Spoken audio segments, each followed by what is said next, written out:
Où es-tu, mon peuple? Entends-tu les cris des hommes qui souffrent? Où es-tu, mon peuple?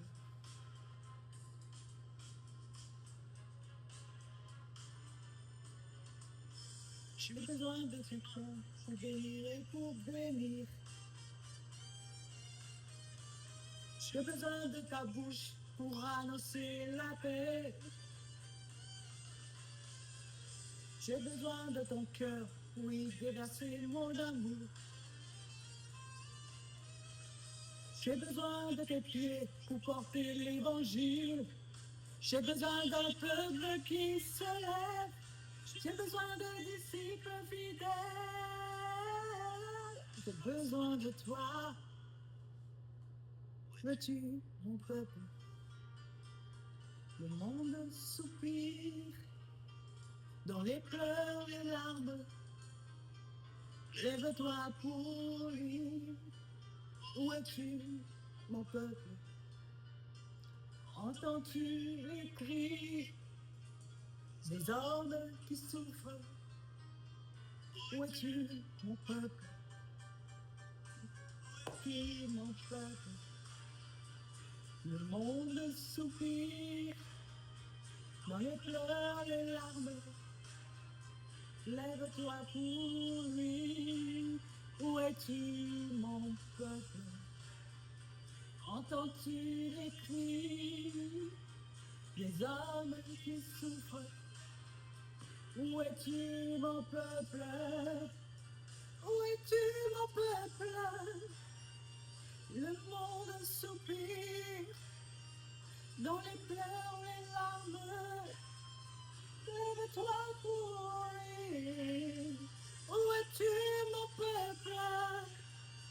Entends-tu les cris des hommes qui souffrent? Où es-tu, mon peuple?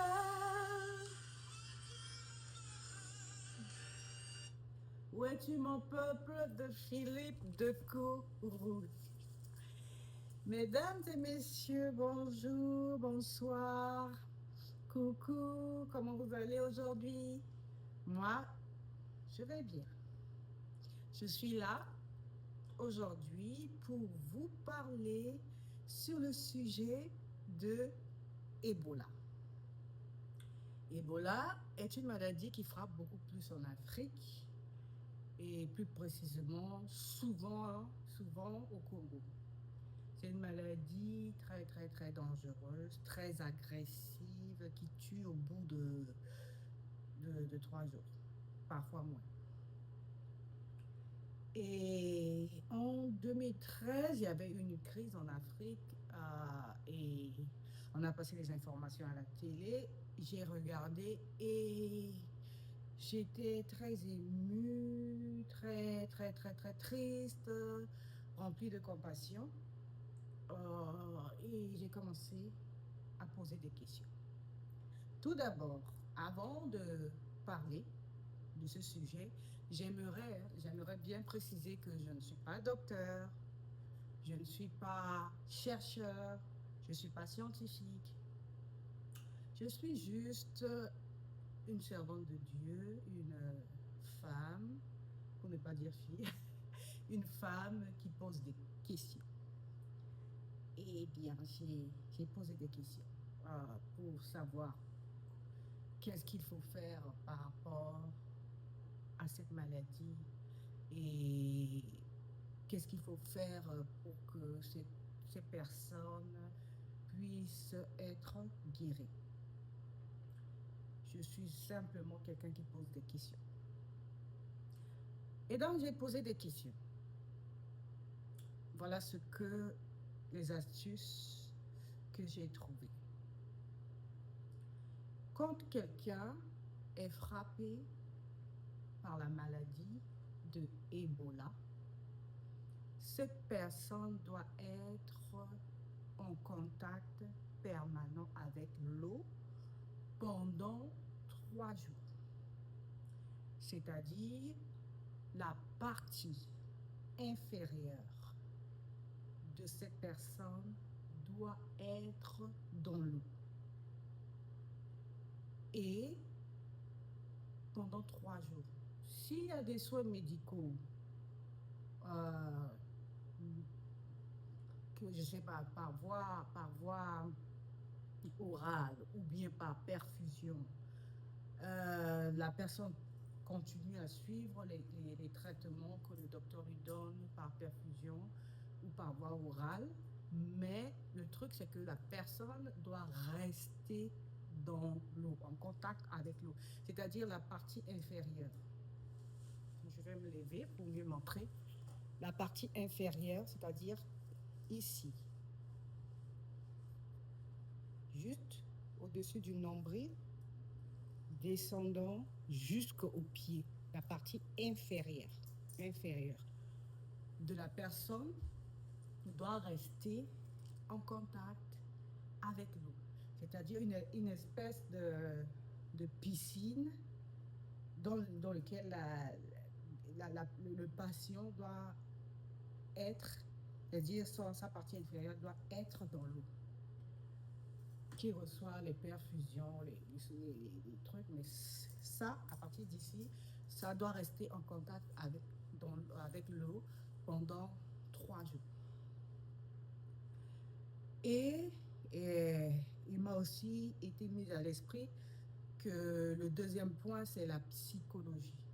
C'est-à-dire, psychologiquement parlant, cette personne doit combattre la maladie psychologiquement parlant, que je ne mourrai pas. Là, je te dis déjà que tu ne mourras pas. Tu vivras.